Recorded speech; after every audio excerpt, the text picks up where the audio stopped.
Hey, howdy everyone. It's Jeannie with Paper Pixie Ink, and today I'm going to be doing something a little bit different. I am going to show you how I made this little fun fold card for the holidays.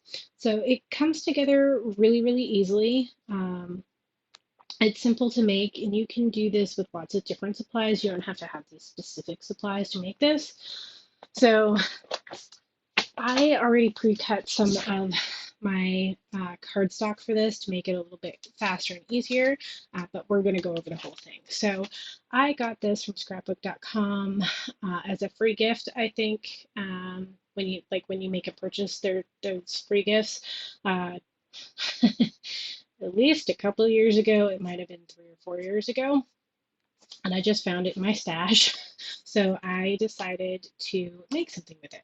So this pattern paper here and this pattern paper here is from this little 6x6 paper pad. And then I used some navy cardstock and some like cream colored cardstock. This is some gold foil cardstock that I used this die, these dies from Spellbinders. It's the Cinch and Go Poinsettia. So I used that. I cut one each of all 4 sizes. So, and then I just used a couple of these little stamens to go in the center of them. This is some Hero Arts embossing powder that I heat embossed, and I used some of the stamps from this scrapbook.com Christmas expressions. So this is the Believe stamp, which is down here, and then on the inside I have Magical Wishes, and that's also from this. So you have the wishes here and magical here, and I'm just going to stamp that in the midnight blue.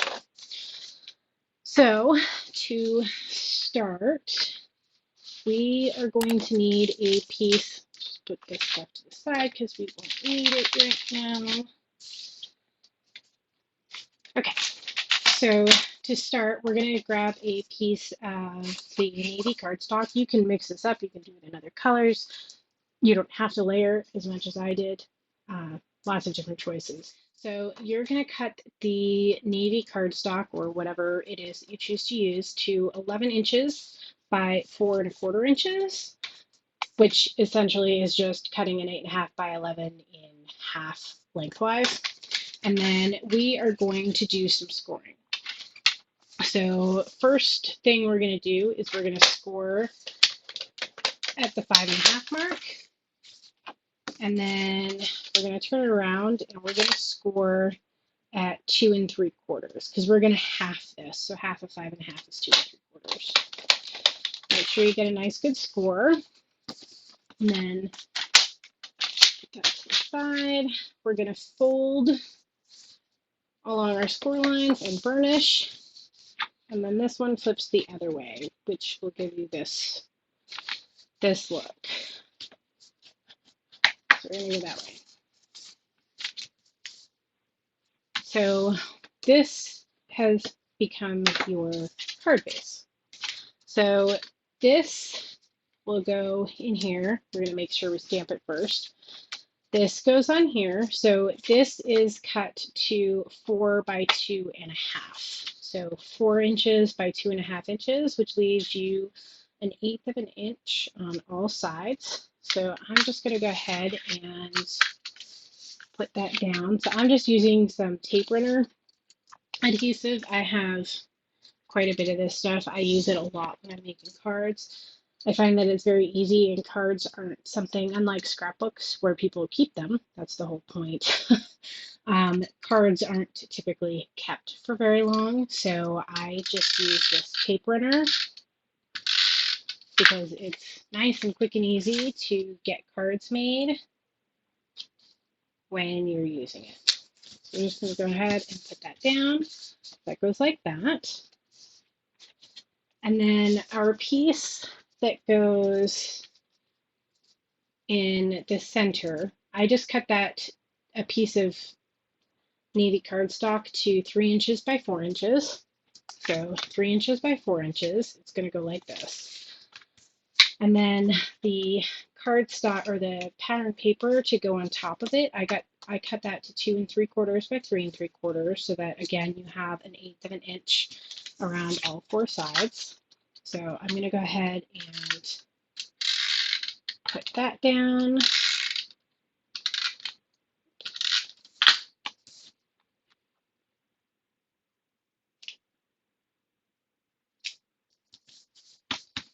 There we have it.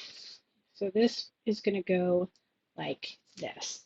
Before I go ahead and put that down, I am going to go ahead and make my flowers.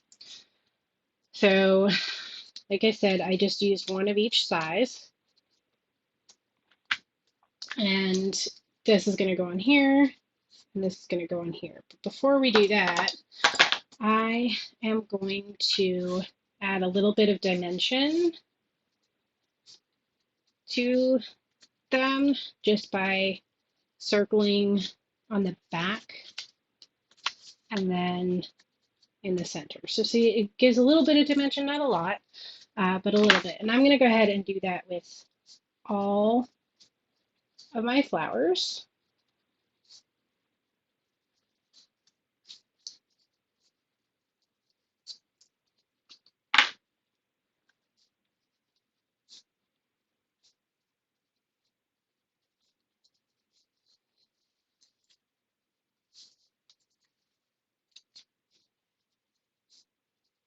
It doesn't need a lot, especially when you use the foil cardstock, because it's a heavier weight. It holds dimension a little bit better than say a 65-pound cardstock does. So these are just going to go on here like that. I'm going to grab a little bit of liquid glue, and I'm just going to put a small amount around it. And then I am going to offset these, but line up my holes, because that's where I'm going to put these through.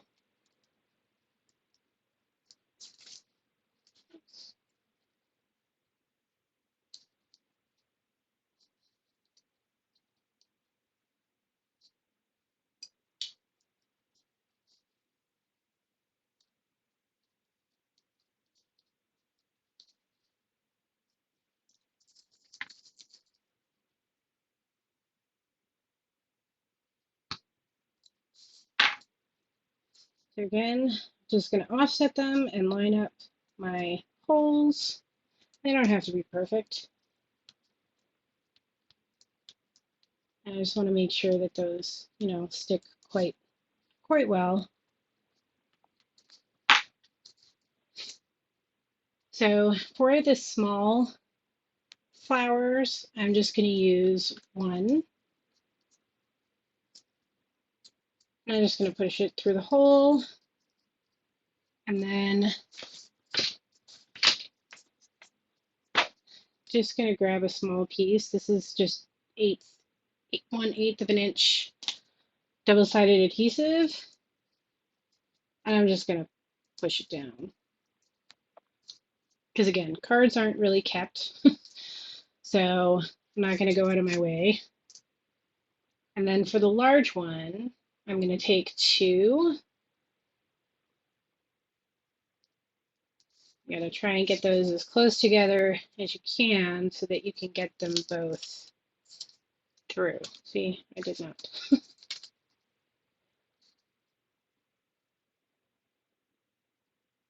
And sometimes I'll use like a pokey tool or whatever to get them through. There we go. So that one's through. I'm just going to make sure that I have them fold, and then I'm just going to grab another piece of the double-sided adhesive and push it down.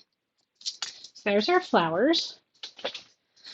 Now, the next thing we have on our card is we have this little believe. So I have that stamp here, and I used some embossing powder. So I'm just going to use this scrap piece of cream colored cardstock that I have. And I'm just going to use my little tool.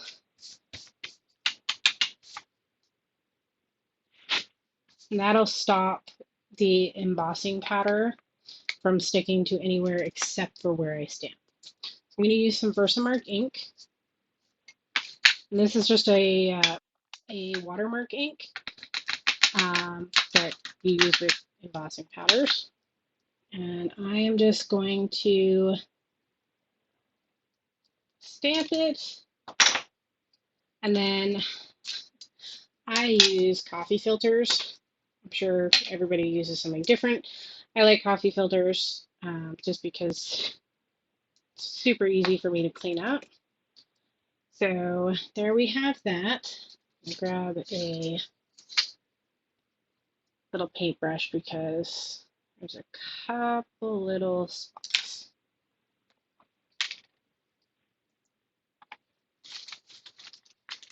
The great thing with the coffee filters is that they're really easy to do this with. I used to use just blank pieces of like copy paper, but I found that I sometimes made a mess. So I like my coffee filters. So now we're just going to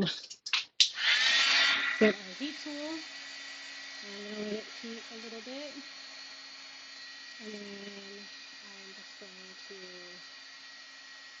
apply heat. There we go. As you can see where it goes.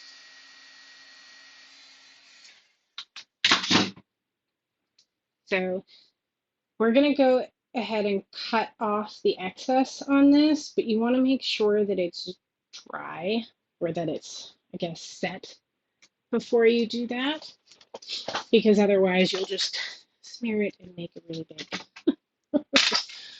really big mess. So I want to leave about the same amount of space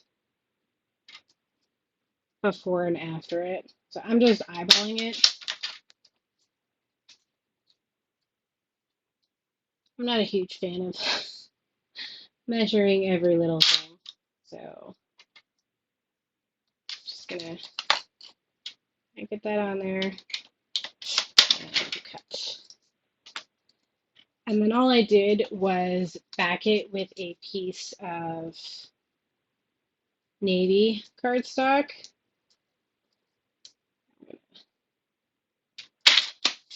Just smudging off there.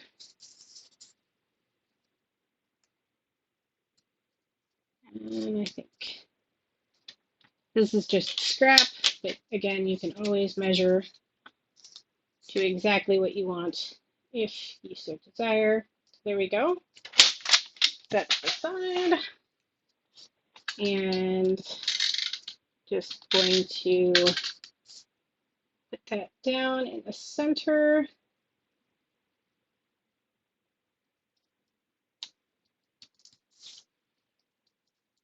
And then to pop it up, I actually used some of the scrapbook.com adhesive foam strips. So I just pulled a piece off and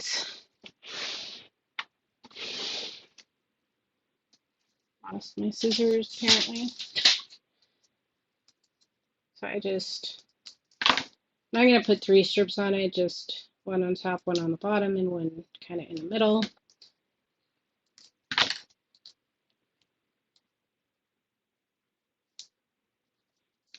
And just remember, whenever you're making cards like this, if they have dimension on it like this at all, if you're sending it to somebody, you are most likely going to pay additional postage. So I do sometimes, but a lot of times I reserve cards like this for people that live close to me, that I'm going to hand them their cards, whether it be for Christmas or birthdays or anniversaries or whatever.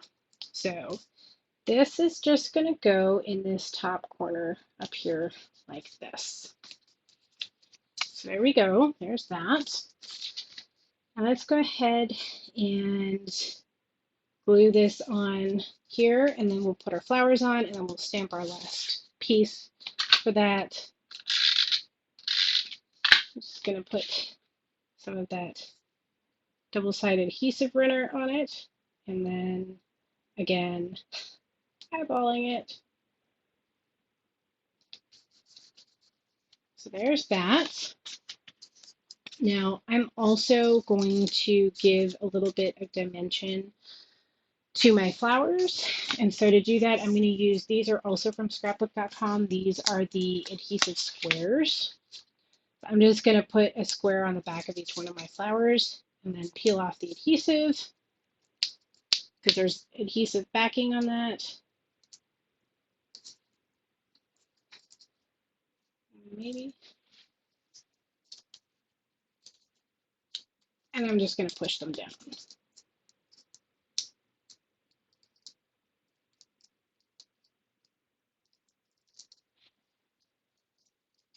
My nails would probably work much better for this.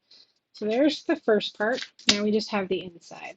Now you can ignore this. I'm not going to be using this card. I just wanted to recreate it to show you guys how I made it.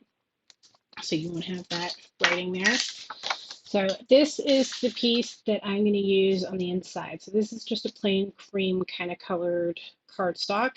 And I cut it to 4 inches by 5 1/4 inches because this piece here is 5 1/2 inches.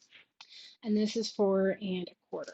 So this is 5 1/4 by 4. And we are going to use the Magical Wishes. There are 2 different stamps from that scrapbook.com, the Christmas Expressions stamp set. And I just I line them up and put them together because I kind of like that sentiment. And I think it goes well with the Believe. So I'm just going to use some of this scrapbook.com Midnight Blue. It's a hybrid ink. I'm just going to ink up my stamp. Make sure that I have ink on the whole thing because I have issues with that.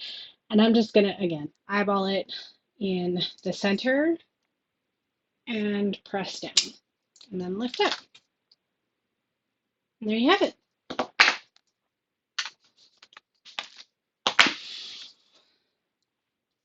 I'm just going to flip it over, put some more of my tape runner on it, and leave about 1/8 of an inch on all sides, and there you have it. There's the card. So as you can see, they're relatively quick and easy to make, and you can remake this in any way. This is a popular card style, and you can use it for birthdays and anniversaries and sympathies and thank yous, and I make a lot of these for thank yous. So hope you liked it. If you have any questions, let me know in the comments. As always, thanks for watching, and if you're interested in seeing more, don't forget to click on that subscribe button.